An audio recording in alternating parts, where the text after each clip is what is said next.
Yep, so recording started. ये रहा दूसरा वेक्टर y1 y2 y3 और इधर भी x समझ लो। तो where okay, so x1 x2 and x3 belong to real numbers and y1 y2 y3 also belong to real numbers। ये दोनों वेक्टर हैं, तो इनका एडिशन हम ऐसे करते हैं, तो वो x1 प्लस y1 ऐसे कोऑर्डिनेट टाइप में उसका एडिशन होता है, और इधर मल्टीप्लाई करते हैं where alpha belongs to a real number और ये कांस्टेंट होता है। तो इससे मल्टीप्लाई करते वक्त फिर वो ऐसे हम करते हैं, तो वो सारे कोऑर्डिनेट्स में मल्टीप्लाई हो जाता है। ये तो सबको मालूम ही होगा ना।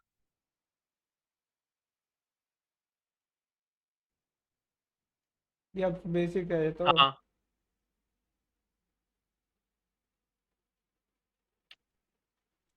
तो सबसे पहला बात, तो कोई भी वेक्टर को अगर वेक्टर स्पेस, अगर उसको वेक्टर स्पेस मतलब वो वेक्टर स्पेस में है या फिर उसको वेक्टर स्पेस बोलना है, तो उसके लिए उसको थियोरम्स रहते हैं प्रूव करने के लिए।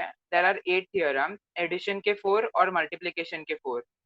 तो ये एडिशन के और ये मल्टीप्लिकेशन के होते हैं।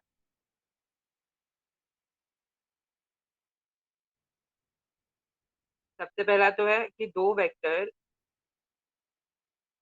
वो दोनों आपस में चेंज हो सकते हैं, मतलब उनके एडिशन अगर हम उनको ऑर्डर चेंज करेंगे तो कोई फर्क नहीं पड़ेगा। फिर दूसरा ये है,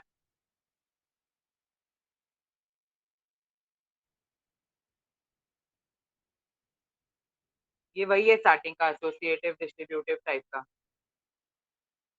और इधर जीरो एक नल वेक्टर होता है।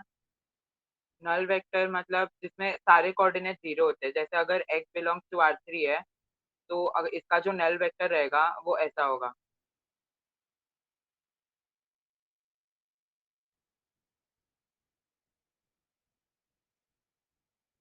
और एक लास्ट प्रॉपर्टी है विच इज x प्लस, मतलब इसका अगर हम x इंटू -1 ऐड करेंगे तो it result into a null vector. तो ये प्रॉपर्टी सेटिस्फाई होने चाहिए। And for multiplication there are another 4 theorems which are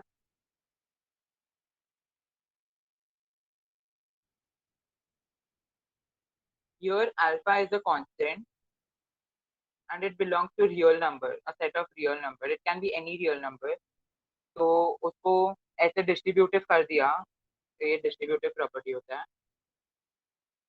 तो उससे उसको कोई फर्क नहीं पड़ने वाला है, मतलब the result remains the same. The same happens जब हम दो डिफरेंट कॉन्स्टेंट्स को सेम वेक्टर में ऐड करेंगे।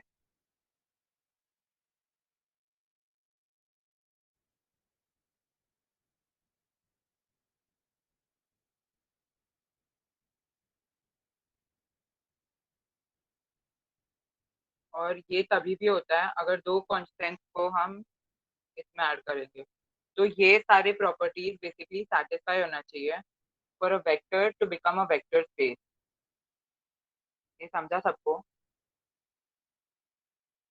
हाँ भाई, हाँ।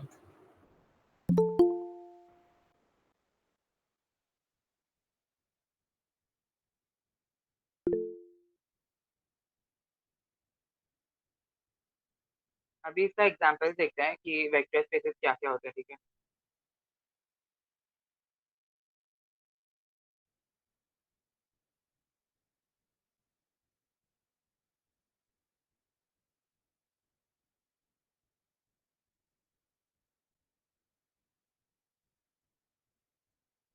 अब कोई भी मैट्रिक्स वो एक वेक्टर स्पेस होता है, मतलब जैसे एक मैट्रिक्स एक है जिसको हम ऐसे डिनोट करते हैं where m is the number of rows and n is the number of columns. ये वेक्टर स्पेस फॉर्म करते हैं अगर वो मैट्रिक्स एडिशन में भी सेटिस्फाई होता है और स्केलर मल्टीप्लिकेशन में भी सेटिस्फाई होता है। जैसे अगर हम एक मैट्रिक्स लेते हैं where this x1 x2 x3 x4,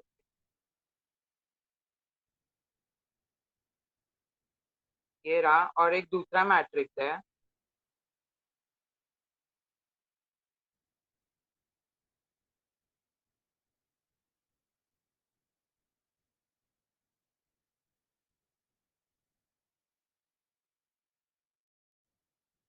तो इनको जब ऐड करेंगे तो ये एक मैट्रिक्स बन जाएगा। और क्योंकि ये सारे नंबर्स ये सारे numbers they belong to a real number set, तो इनका एडिशन भी एक रियल नंबर सेट में ही बिलोंग करेगा। And the same thing happens when we multiply it with a scalar. तो कोई भी मैट्रिक्स स्केलर से मल्टीप्लाई होगा तो वो तो सबको मालूम ही है कि every single element gets multiplied with the same scalar quantity. तो इसीलिए वो वेक्टर तो ऐसे होता है। और जैसे वो 8 प्रॉपर्टीज है ना ऊपर के, जैसे ये सारे 8 प्रॉपर्टीज, तो वो तो सबको मालूम ही है ना कि अगर मैट्रिक्स कोई भी matrix A then B then C, अगर इनको हम ऐड करेंगे तो उनका सम सेम ही रहेगा, अगर हम ऑर्डर चेंज करें नहीं करें उससे कोई फर्क नहीं पड़ता है। तो वो सारे 8 प्रॉपर्टी क्योंकि सेटिस्फाई होते हैं, इसीलिए ये मैट्रिक्स वेक्टर स्पेस है।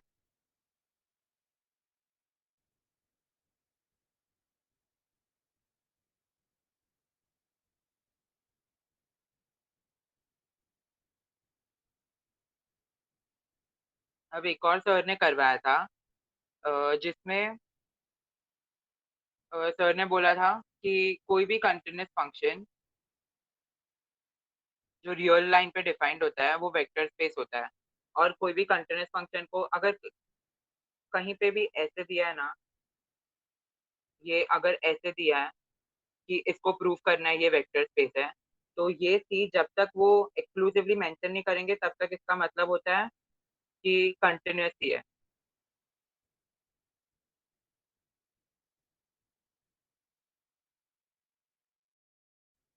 तो ये फंक्शन वेक्टर स्पेस होगा क्योंकि कोई भी कंटिन्यूअस फंक्शन, जैसे हमको 11th 12th में ही मालूम था कि कोई भी continuous function, suppose F of x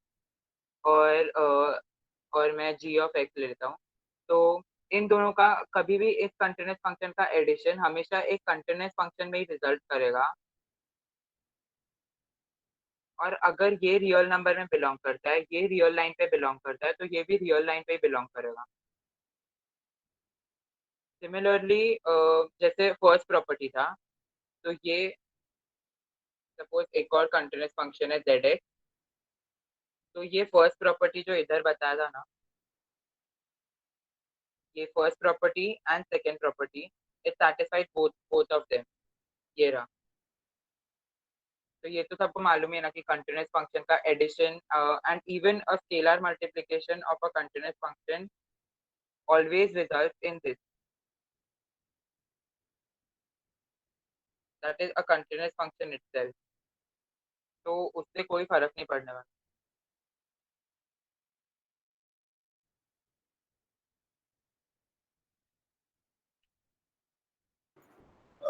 भाई तूने ऊपर वो जो बताया था एक चीज अभी कि वो सी अगर मेंशन ना हो तो क्या बता रहे थे वो, क्या क्या होगा अगर हाँ सी में। हाँ, अगर ये सी मेंशन नहीं होगा ना तो उसका मतलब ये कंटिन्यूअस ही है। जैसे एक ट्यूटोरियल में क्वेश्चन था जिसमें हमें सी ऑफ आर ऐसे दिया था, पर उसमें एक्सक्लूसिवली मेंशन किया था कि सी इम्प्लाइज कॉम्प्लेक्स है वो।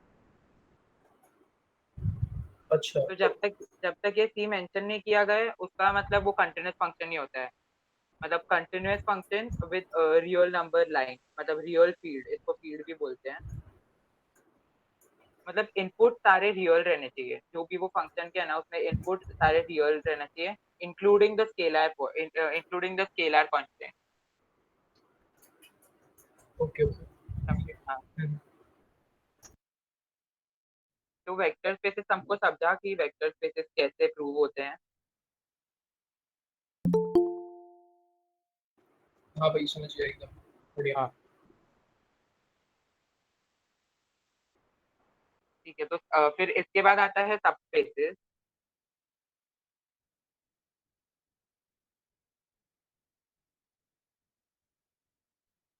तो कोई भी सबस्पेस को अगर हम प्रूव करना चाहते हैं कि हाँ ये एक सबस्पेस है दूसरे वेक्टर स्पेस का, तो उसको प्रूव करने के लिए भी डिफरेंट तीन प्रॉपर्टी होते हैं।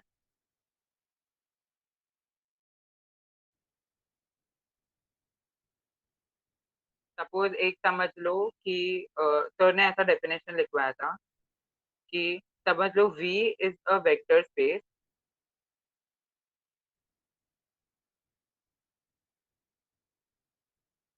and W is a subset of V. मतलब W ऐसा है। तो ये W will be the subspace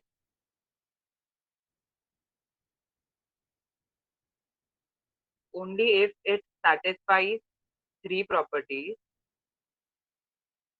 which are the first one is that the zero element of V should be also included in W. मतलब जैसे V अगर ऐसा कोई वेक्टर है V में, ये ऐसा कोई वेक्टर है, तो W का जो भी एक्सप्रेशन रहेगा, जैसे अगर इसमें x1 है, x2 है, x3 है, तो इसका जो x1, x2 और x3 है, ये जीरो हो सकते हैं। मतलब ये जीरो अलाउड होने चाहिए जब भी फंक्शन डिफाइन हो रहा है तब, तो ही वो जीरो एलिमेंट इसमें होगा। या फिर सर ने बोला था कि एक और चीज है, जैसे अगर इसको जीरो एलिमेंट है तो उसके अलावा ये भी बोल सकते हैं that W should be non empty.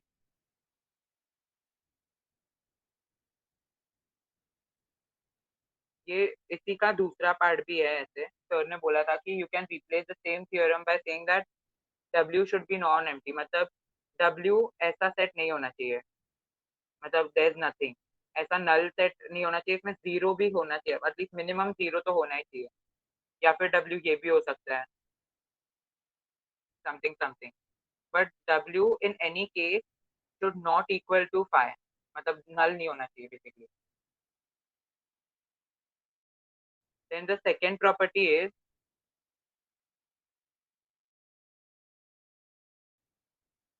कि W define होना चाहिए, मतलब W satisfy करना चाहिए या फिर closed होना चाहिए with respect to addition theorem। मतलब ये x plus y should belong in W, अगर ये x plus y x belongs in W, y belongs in W, तो x plus y भी W में बिलोंग होना चाहिए, तो ही ये सबस्पेस होगा। और थर्ड वाले में भी यही, और थर्ड वाला is the scalar multiplication property. Basically जो वेक्टर एडिशन है और स्केलर मल्टीप्लिकेशन प्रॉपर्टी स्टार्ट में बताया था वो, एंड द नल स्पेस, ये तीनों प्रॉपर्टी सेटिस्फाई होने चाहिए। मतलब ये रियल में बिलोंग करता है, ये x belongs in W, then alpha dot x should also belong in W, तो ये सबस्पेस होगा। बेसिकली इसको समराइज करना है तो सबस्पेस प्रूव करने के लिए वेक्टर स्पेस के सारे प्रॉपर्टीज प्रूव करना जरूरी नहीं है, उसके लिए सिर्फ तीन प्रॉपर्टी प्रूव करना है। कि सबसे पहले तो जीरो एलिमेंट वाला,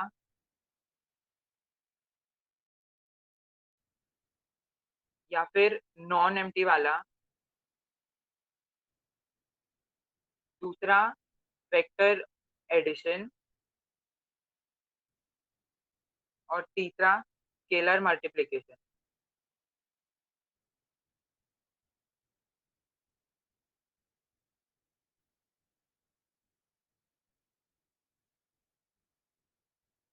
तो ये सबस्पेस प्रूव करने के लिए ये तीन प्रॉपर्टी होते हैं। इसमें किसी को डाउट है? नो ब्रो, हेलो, हाँ। नहीं भाई, क्लियर है एकदम।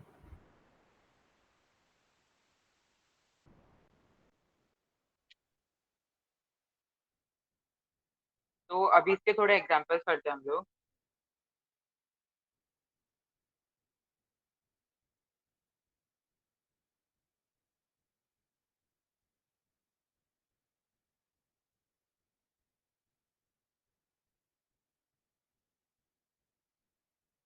तो एग्जांपल वन में ऐसा है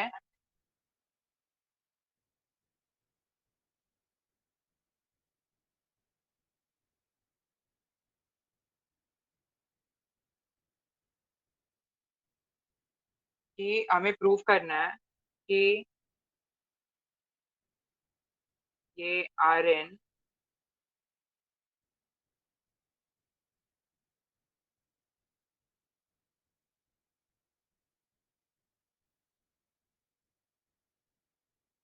तो ये होना चाहिए कि basically Rn this should be a vector space for all n greater than equal to 1।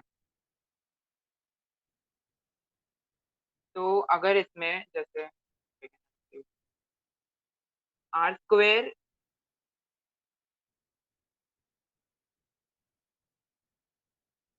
Subspace of R3 ये नहीं हो सकता है, क्योंकि हम लोग कभी भी अगर कोई आर स्क्वायर लेते हैं इसका मतलब होता है कि हम लोग इसको एक्स वाई प्लेन में ले रहे हैं। मतलब एक्स वाई प्लेन में ले रहे हैं तो बेसिकली इसका मतलब कि दो ही कोऑर्डिनेट इसमें आ सकते हैं। बट R3 हम लेते हैं, ये 3 डायमेंशनल प्लेन होता है, तो इसमें 3 कोऑर्डिनेट आ सकते हैं। तो अगर इसमें तीसरा कोऑर्डिनेट है ही नहीं तो ये इसका सबस्पेस कैसे हो सकता है?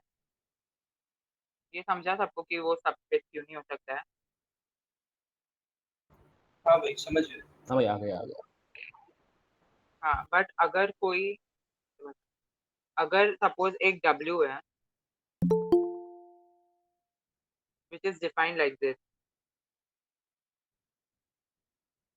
where x1 and x2 belong to a real set and W is a subset of R3, then W is a subspace.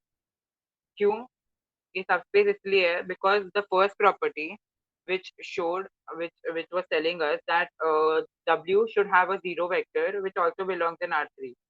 तो R3 का तो ये सबको मालूम ही है कि इसके कोऑर्डिनेट्स ये होंगे, तो ये 0 0 0 भी हो सकता है।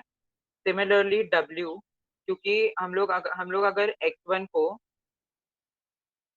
x2 को दोनों को 0 लेंगे, this implies W will become a zero vector जो इसमें सेटिस्फाई करेगा कि दोनों में जीरो वेक्टर है। सेकेंड पॉइंट कि W वेक्टर एडिशन अलाउ करना चाहिए। Basically if you take suppose x which is a part of a W, इसको ऐसे ले लो x1 x2 0 और सेकेंड वेक्टर ले लो which is also in W। तो ये इनका addition basically x plus y will give you x1 x2 0 plus y1 y2 0 which is equal to x1 plus y1 x2 plus y2 और 0 तो होगा ही।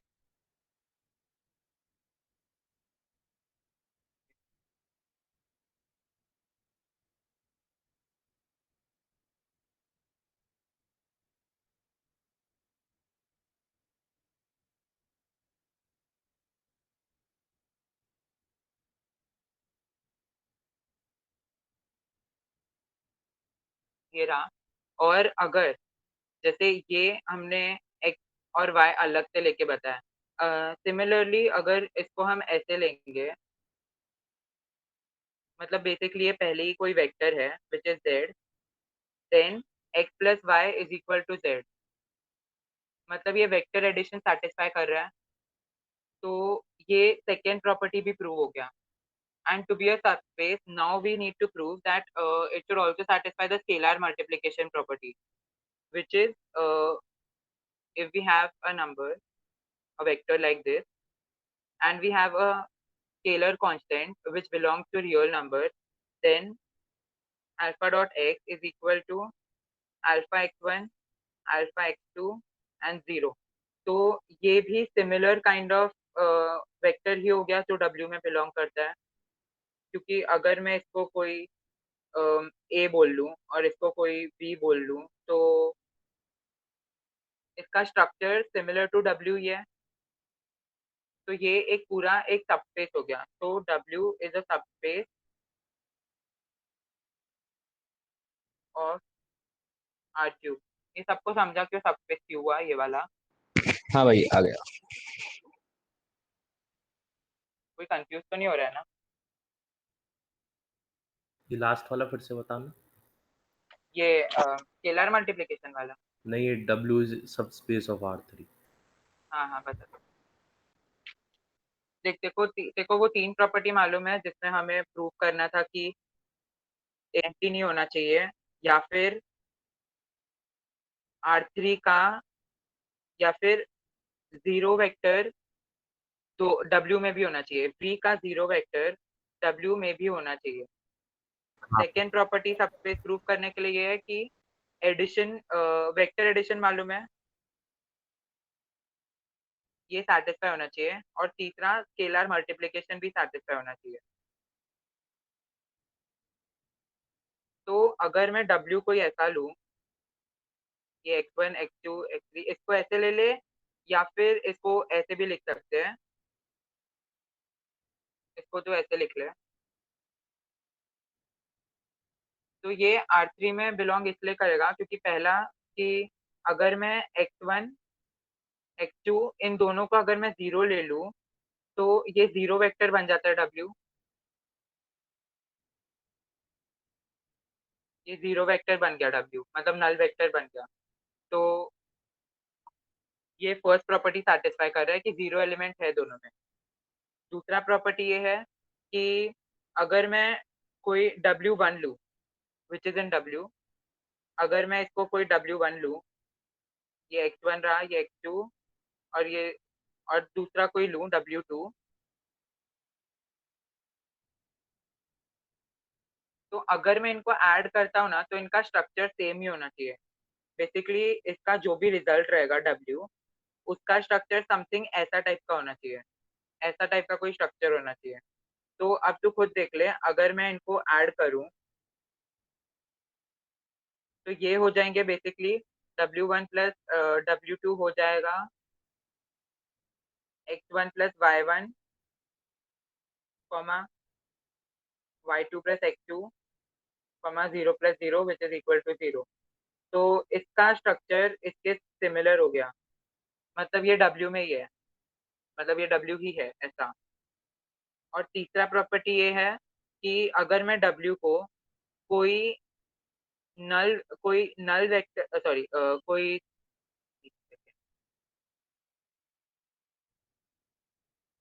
अगर मैं W को कोई कांस्टेंट से मल्टीप्लाई करूं जो रियल नंबर में है, हाँ ठीक है, आ गया भाई। तो आ गया ना? हाँ हाँ। ठीक है।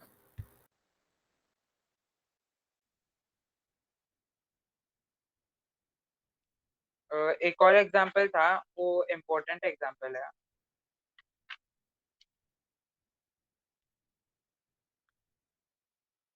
कि मतलब एक ऐसा रिजल्ट आता है कि जैसे अगर कोई Rn है और कोई ऐसे W समझ लो which is x1 x2 xn, तो अगर ये इसके ओरिजिन से पास नहीं होता है तो ये सबस्पेस भी नहीं हो सकता है। क्यों? जैसे अगर मैं इसको R3 ले लूं सपोज, और मैं एक फंक्शन लूं W जो जिसके कोऑर्डिनेट है XYZ बिलोंगिंग टू R3, और इसका एक ऐसा रिजल्ट आता है, ये रहा, एक इसका रिजल्ट ऐसा आता है, ये एग्जांपल है। तो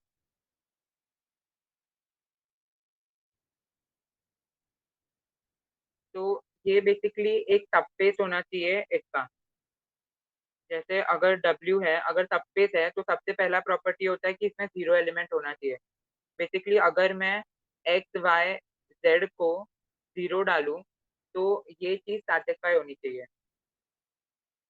तो ये सेटिस्फाई हो जाएगा अगर मैं इसको जीरो डालूंगा तो।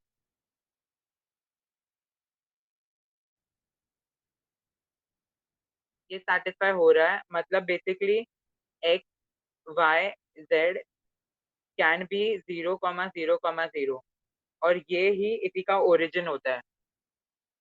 तो अगर ये सेटिस्फाई नहीं होगा, इसका मतलब होता है कि इसका जीरो एलिमेंट वाला property, that is the first property, satisfy नहीं होगा, और अगर वो सेटिस्फाई नहीं होगा तो वो सबस्पेस नहीं हो सकता है। तो ये रिजल्ट इम्पोर्टेंट है कि अगर कोई W टाइप का कोई सबस्पेस है या वेक्टर स्पेस है, तो और ये बिलोंगिंग टू Rn है, तो ये सबस्पेस तभी होगा अगर इसका 0,0,0 बेसिकली जितना भी कोऑर्डिनेट्स आता है वो सब 0 हो सके तो ही। तो ये रिजल्ट याद रख लेना।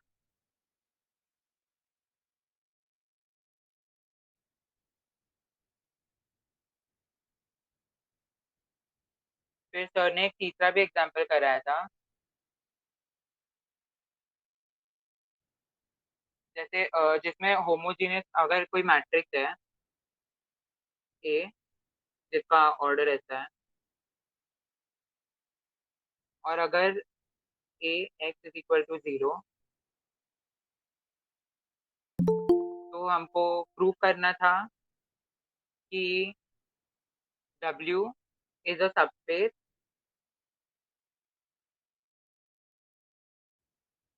तो हम इसको कैसे प्रूव करेंगे कि let W is defined as this,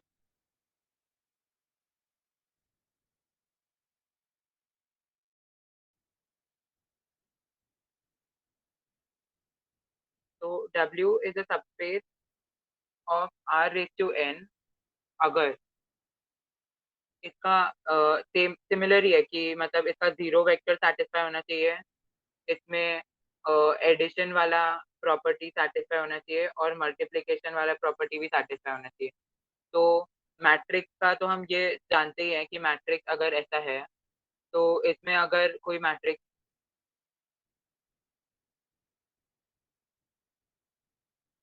इसमें अगर मैं सारे एलिमेंट को 0 डाल दूं तो ये तो 0 ही हो जाएगा, मतलब ये Rn सेटिस्फाई कर रहा है। उसके बाद अगर मैं इस मैट्रिक्स को कोई सिमिलर मैट्रिक्स सेम ऑर्डर का मैट्रिक्स से ऐड करूंगा तो वो भी अलाउड होगा बिकॉज वो सेम स्ट्रक्चर देगा, और अगर मैं इसको कोई स्केलर से मल्टीप्लाई करूंगा तो भी वो सेम स्ट्रक्चर ही देगा। तो बेसिकली वो सबस्पेस हो गया। तो इतना इतना याद रखना कि कभी भी सबस्पेस प्रूव करना है ना, तो जैसे उसका स्ट्रक्चर है ना, वो सेम स्ट्रक्चर अगर वापस आ रहा है तो वो सबस्पेस है। समझा? हाँ bro, got it.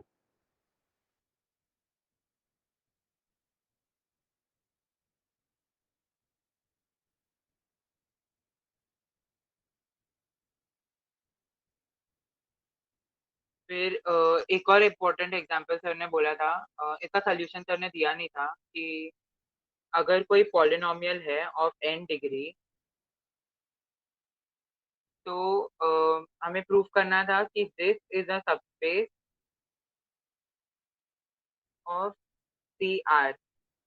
Basically this is the continuous function, और ये CR का पूरा मतलब होता है कि continuous function over R। Basically ये प्रूव करना था हमको कि कोई भी पॉलिनोमियल है degree greater sorry less than equal to n का, तो it satisfies all the condition of being a continuous function। इसका सबस्पेस होना चाहिए। तो इसका मतलब कि जैसे अगर मैं कोई पॉलिनोमियल समझूं of degree, suppose I consider it as 5, तो अगर मैं इसको ऐसे समझूं कि ये कोई है रैंडम सा, और अगर मैं इसमें x को 0 डाल दूं तो ये फंक्शन भी 0 ही हो जाएगा, मतलब ये 0 वाला कंडीशन सेटिस्फाई कर रहा है। ठीक है, मतलब basically first condition is satisfied of being that 0। Second condition ये है कि अगर मैं इसको डालूं कि this should satisfy the addition property as well।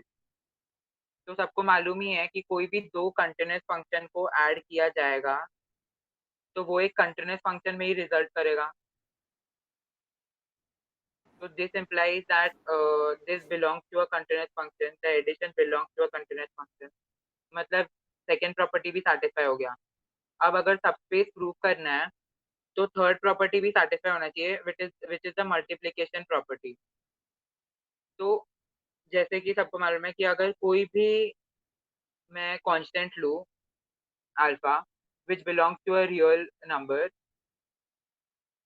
तो और अगर मैं उसको कोई कंटिन्यूस फंक्शन में मल्टीप्लाई करूँ तो it will result into a continuous function. अगर पॉलिनोमियल में कांस्टेंट टर्म आ गई फिर थोड़ा होगा जीरो वाला एलिमेंट सेटिस्फाई, क्या तो हुआ क्या फर्स्ट हुआ? प्रॉपर्टी नहीं होगी ना. अगर पॉलिनोमियल में कांस्टेंट टर्म आ गई तो फिर फर्स्ट प्रॉपर्टी कहाँ सेटिस्फाई होगी. अरे नहीं, उसका मतलब देख, उसका मतलब ये होता है कि अगर मैं इसको जीरो डालूँ ना तो जो भी इसका आंसर है वो सेटिस्फाई होना चाहिए. मतलब जैसे अगर कोई कांस्टेंट भी आ गया तो ये मतलब इक्वल टू वन होना चाहिए. ये पूरा जो एरिया है ना, ऐसा नहीं, मतलब ऐसा कोई भी फंक्शन नहीं होना चाहिए कि एक्स को हम जीरो ले ही नहीं सकते. समझ रहा है? मतलब जैसे कुछ कुछ कंडीशंस होते हैं, जैसे अगर मैं इसको ऐसा कोई फंक्शन लूँ कि suppose X raise to four and something like, नीचे भी कोई फंक्शन है वाई, तो इसमें वाई जीरो नहीं हो सकता है, तो वो सेटिस्फाई नहीं होगा. वो तो समझा? फिर हाँ कंटिन्यूस फंक्शन ही नहीं होगा ना, वो तो ठीक हाँ है. एग्जैक्टली. हाँ तो एग्जैक्टली, तो जीरो फंक्शन, जीरो ये पार्ट सेटिस्फाई हो रहा है. समझा?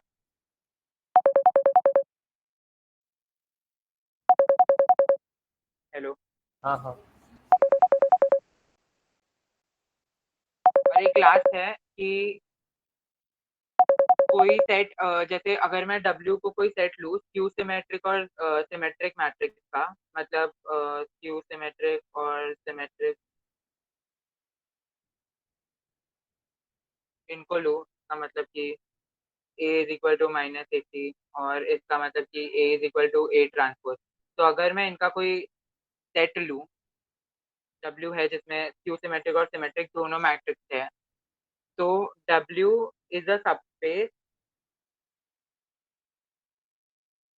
Of matrix n cross n, जिसमें उसके सारे इनपुट्स आर रियल नंबर. तो ये सबस्पेस तभी हो सकता है जैसे अगर मैं कोई लूँ, एक तो ये नल मैट्रिक्स तो सभी को सेटिस्फाई करेगा कि नल मैट्रिक्स तो अलाउड ही होगा इसमें. नल मैट्रिक्स अलाउड है मतलब first property satisfied. Second property addition की, तो अगर मैं क्यू सिमेट्री का केस लेता हूँ कि A is equal to -80 and B is equal to -BT, ये ऐसा है मतलब B ट्रांसपोज. और अगर मैं now this belongs to W, this belongs to W, तो अगर A प्लस बी, बेसिकली इसको एडिशन को हमको सेटिस्फाई करना है, तो एडिशन तभी सेटिस्फाई होगा अगर A plus B is equal to negative of its transpose. Basically skew symmetric होना चाहिए अगर इसको सेकेंड प्रॉपर्टी को सेटिस्फाई करना है. तो सेकेंड प्रॉपर्टी ऐसे प्रूफ होगी कि अगर मैं ये A प्लस बी लूँ which is basically the LHS, और इसमें मैं ये फर्स्ट और सेकेंड गिवन कंडीशन ऐड कर दूं, बेसिकली जो W में थे उनका एक कंडीशन है ना कि वो स्क्यू सिमेट्रिक होना चाहिए, तो उसको मैं अगर ऐसे ऐड कर दूं तो ये हो जाएगा -80 प्लस -B ट्रांसपोज. अब इसको ऐसे लिख सकते हैं. और ये प्रॉपर्टी मैट्रिक्स का सबको याद ही होगा ना कि ये एक प्रॉपर्टी होता है, अगर A ट्रांसपोज B ट्रांसपोज है तो it is equal to A plus B का transpose.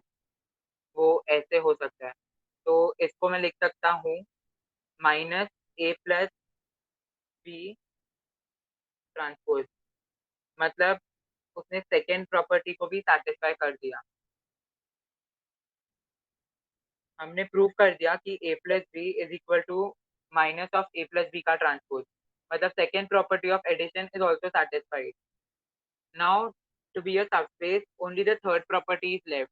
So, anyways, if you multiply a constant on both the sides, then the matrix, then the numbers would remain the same. There would be no change in the numbers itself. तो कोई फर्क ही नहीं पड़ेगा. कोई फर्क नहीं पड़ा मतलब वो स्क्यू सिमेट्रिक ही रहा अभी भी. मतलब it is still in W. वो W है. तो ये सबस्पेस हो गया. समझा?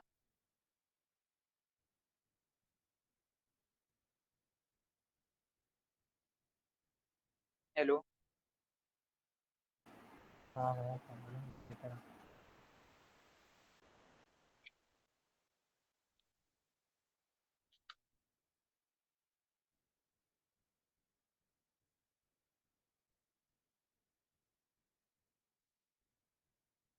अभी एक ट्यूटोरियल में एक बहुत अच्छा क्वेश्चन था.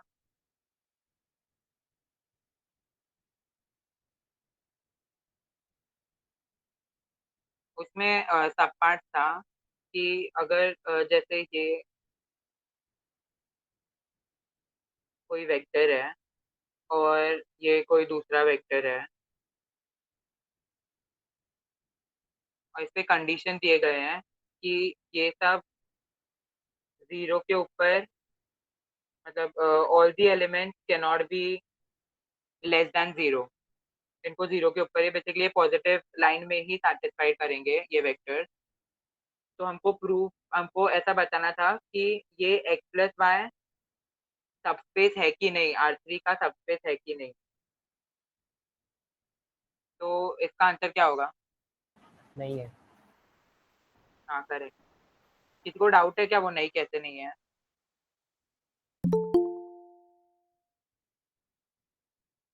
ठीक है. और उसका एक और पार्ट था दूसरा कि अगर ऐसे ये सेम वेक्टर ही समझ लो. तो और एक तीसरा वेक्टर भी समझ लो.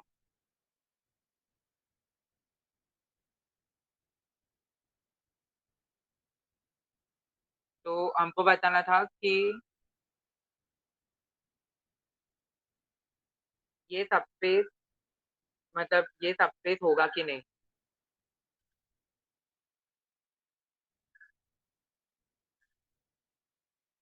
क्वेश्चन समझा क्या? एक कंडीशन दिया था इधर कि x1 plus y1 plus z1 ये एक कंडीशन है फर्स्ट वाले के लिए. सेकंड वाले के लिए ये x है तो इसका कंडीशन ये है. अगर y है तो उसका कंडीशन ये है. और z है तो उसका कंडीशन ये है. तो हमको बताना था कि ये सबस्पेस है कि नहीं. these all are सब मतलब ये x प्लस y ये सबस्पेस होगा कि नहीं R3 का. तो इसका आंसर यस है. समझा कैसे यस है? X plus Y equal to Z prove करना है ना सबस्पेस है कि नहीं. नहीं ये कंडीशन दिए हुए हैं. ये कंडीशन इसके लिए दिया हुआ है. रुक मैं क्वेश्चन वापस ही लिखता हूँ.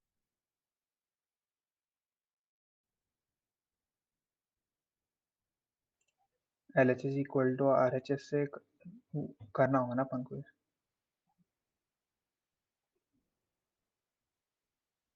कौन से सेकंड असाइनमेंट में था क्या? हाँ सेकंड असाइनमेंट का क्वेश्चन था.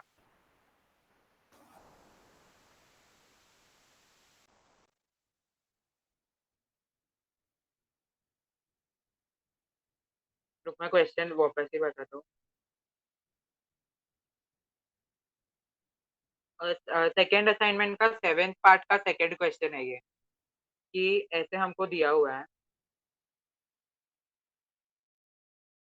ये है इसमें और इस वेक्टर में कंडीशन दिया हुआ है कि ये वेक्टर के कोऑर्डिनेट ऐसे डिफाइंड है. मतलब ये सारे कंडीशन सेटिस्फाई होना चाहिए. जैसे अगर x1 1 है y1 1 है तो z2 ही हो सकता है वैसे टाइप में. सिमिलरली ये दूसरा दिया है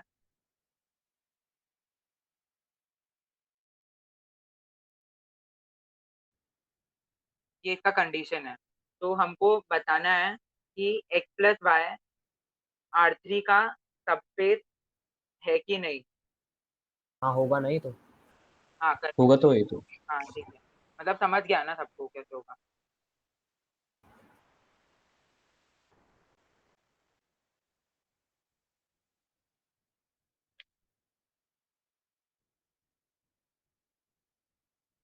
ठीक है, और एक सर ने ना एक्सरसाइज दिया था इसके बाद।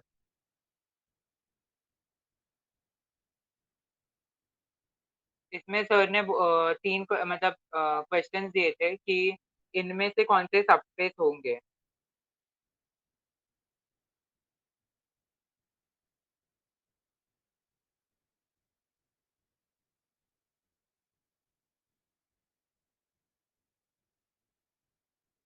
तो ये बताता हूँ मैं, इसके आंसर सर ने दिए नहीं थे।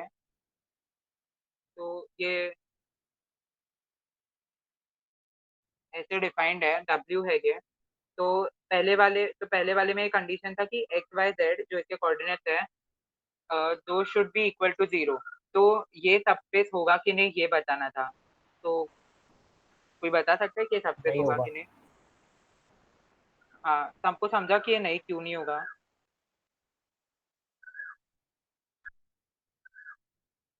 हेलो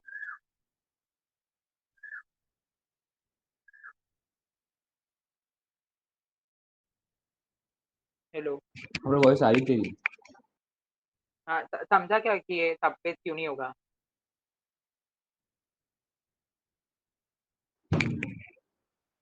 एक कोई तो बोला है, ये बोल ही नहीं रहा कुछ यार।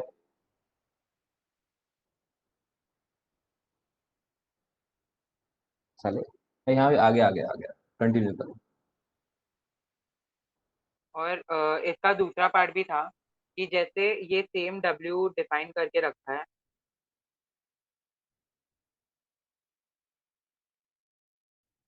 तो इसमें जैसे ये कंडीशन दिया है x square plus y square minus z square 0। ये इन वेक्टर्स के लिए कंडीशन है। तो ये सबस्पेस होगा कि नहीं ये भी बताना था। तो ये भी सबस्पेस नहीं होगा बिकॉज ऑफ द सेम, मतलब जैसे इसमें भी मल्टीप्लिकेशन का ही रीजन था, तो वैसे इसी में भी सेम रीजन ही है कि ये सबस्पेस नहीं होगा। ये तीसरा पार्ट था एक्सरसाइज का। और सेकंड वाले का आंसर भी था, सेकंड वाले का आंसर यस था, सबस्पेस होगा करके। तो अगर किसी को एक्सरसाइज में डाउट है तो बाद में जाके देख लेना, उनको बता देना अगर किसी को डाउट है तो। ब्रो इसको जैसे लिख के बताना होता है कि ये नहीं है, तो इसको करते कैसे? मतलब ऐसे मिड टर्म में लिखना होगा ना कि कुछ हाँ हाँ ऐसा हाँ, कि बेसिकली हाँ, तो सोल्यूशन कैसे लिखेंगे ऐसा। हाँ, ऐसा एक हाँ सैंपल बता। हाँ कुछ। हाँ, तो मैं वो थर्ड क्वेश्चन ही लेता हूँ जो अभी ऊपर लिया था। ये रहा। वो ऐसे क्वेश्चन देंगे कि ये समझ लो कि कोई वेक्टर है जो आरसी में बिलोंग करता है, और ये उसका such that x square minus H square, तो ये कंडीशन है, ठीक है। तो हम इसको ऐसे प्रूव करेंगे कि सबसे पहले तो हमें सबस्पेस प्रूव करने के लिए वो तीन प्रॉपर्टी प्रूव करनी है।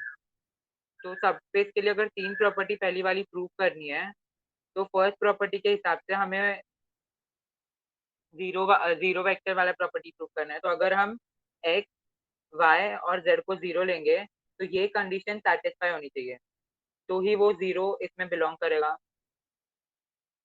तो हम उसको ऐसे लिखेंगे कि let x is equal to y is equal to z is equal to 0।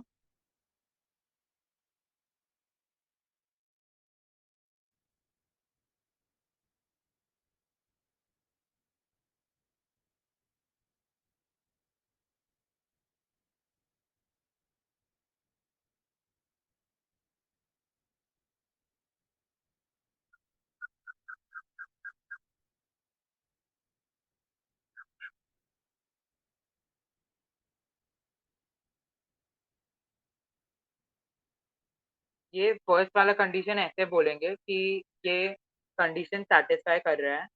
तो फर्स्ट वाला सेटिस्फाई हो गया, basically the null vector one is satisfied. तो ऐसे लिखेंगे, ठीक है। This implies that 0, 0, 0 belongs to W, which in turn belongs to R3. तो ये पहला वाला प्रूव हो गया. अब सेकेंड वाला कंडीशन ऐसे लिखेंगे, ये फर्स्ट वाले का कंडीशन है. सेकेंड वाले का कंडीशन बेसिकली वो एडिशन वाला कंडीशन, उसको लिखेंगे कि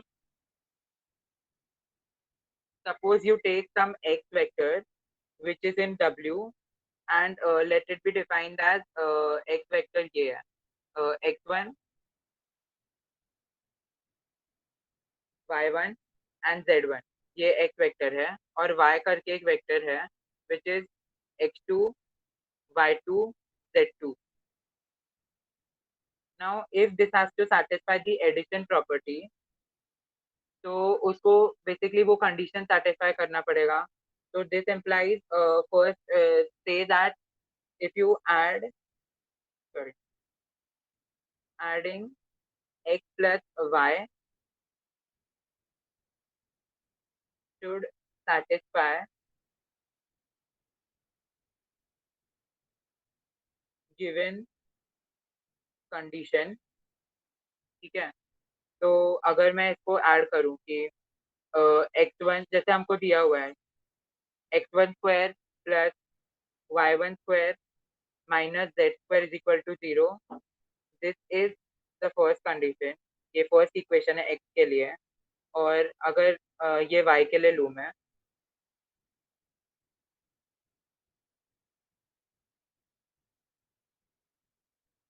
ये सेकेंड वाला है, ये y के लिए. तो अगर मैं एडिशन प्रॉपर्टी सेटिस्फाई करना चाहता हूँ तो इसका जो रिजल्ट आएगा which is x plus Y is equal to x1 square plus x2 square plus y1 square plus y2 square plus z1 square plus z2 square is equal to 0. ये condition है. ठीक है, ये इसके कोऑर्डिनेट्स के लिए था कि x is equal to x1 y1 z1, और ये दूसरे कोऑर्डिनेट्स के लिए था कि x2 y2 z2. Now I take another coordinate which is equal to suppose consider it as z, and this is the third coordinate which is like this.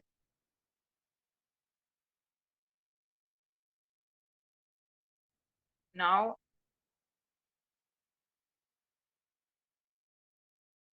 to satisfy the addition property,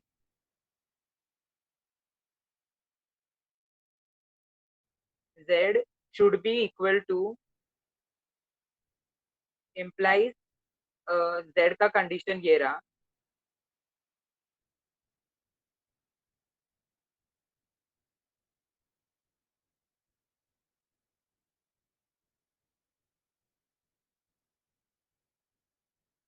should be equal to x plus y वाला condition which is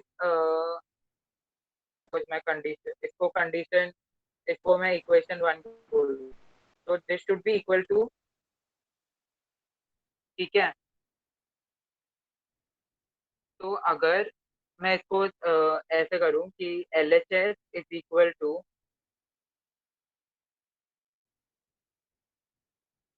जैसे अगर मैं इसको input करूं तो इसको मैं expand minus करूं. z है ना.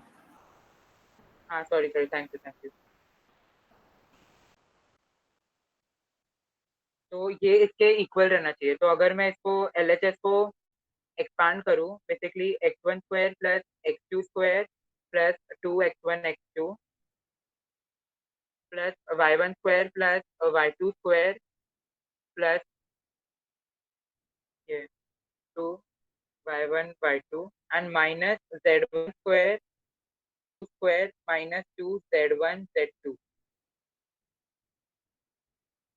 This should be equal to 0 according to the given condition. पर इक्वेशन 1 से अगर हम देखेंगे बेसिकली ये वाले इक्वेशन से हम देखेंगे, इधर भी गलत हो गया, सॉरी ये माइनस होना चाहिए. ठीक है, अगर हम x प्लस वाई वाले इक्वेशन से देखेंगे तो इतना पार्ट 0 हो जाता है, ये 0 हो जाता है. मतलब बचा क्या 2x1 x2 बेसिकली ये बच रहा है.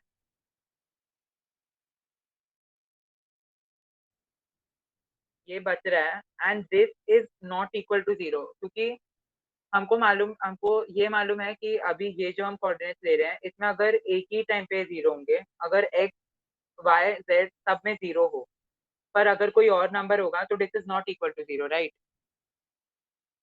समझिए ओके हाँ, तो इसको ऐसे प्रूव करेंगे कि since the second property itself is not satisfied, तो अभी ये सबस्पेस हो ही नहीं, तो उसको थोड़ा फ्रेम कर लेना बस, बाकी लिखते ऐसे ही है कि ऐसे प्रूव करते हैं। हाँ got it thank you bro thank you. तो अभी लीनियर स्पैन वाला मैं बाद में कराऊँ? हाँ ब्रो इतना बहुत है आज के लिए, अब बाकी कल बता दियो। हाँ, हाँ और भाई। थोड़ा मतलब मेरे को मालूम है कि मैं थोड़ा कंफ्यूज भी हो, मतलब कर ही रहा था शायद, क्योंकि मैं इतना फ्लुएंटली मेरे को सही से होता नहीं है बोलने के लिए, समझाने अरे के लिए इतना। नहीं भाई आज तो तूने बहुत छोड़ा है भाई। भाई बहुत पता बढ़िया है। था यार। हाँ भाई बढ़िया बता। भाई लीनियर स्पैन वाला भी अच्छे से पढ़ ले आज और कल बता दियो भाई प्लीज, हाँ, ठीक सबका है भला हो जाएगा। ठीक है। बाकी जो भी है वो भाभी को ही थैंक यू बोलो, क्योंकि नहीं करती है। भाई डीएसवाई किसी ने पढ़ी है क्या? डीएसवाई। अरे हाँ भाई पकड़ो भाई, अगर किसी ने पढ़ी है तो प्लीज भाई किसी को हाँ बुला भाई लो कोई भाई बता दो प्लीज। यार, प्लीज कोई यार, कोई बता दो यार। क्या क्या भाई क्या कोई पढ़ी है? पढ़ रहा है डिजिटल सिस्टम्स।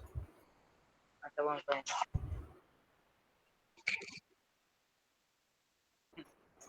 भाई चुप, भाई तू चुप। भाई हो गई। अब कल भाई बताएगा। कोई डीएसवाई वाला पकड़ ले भाई, कोई हाँ डीएसवाई। भाई। हाँ, हाँ भाई बंद कर कर दे। दे।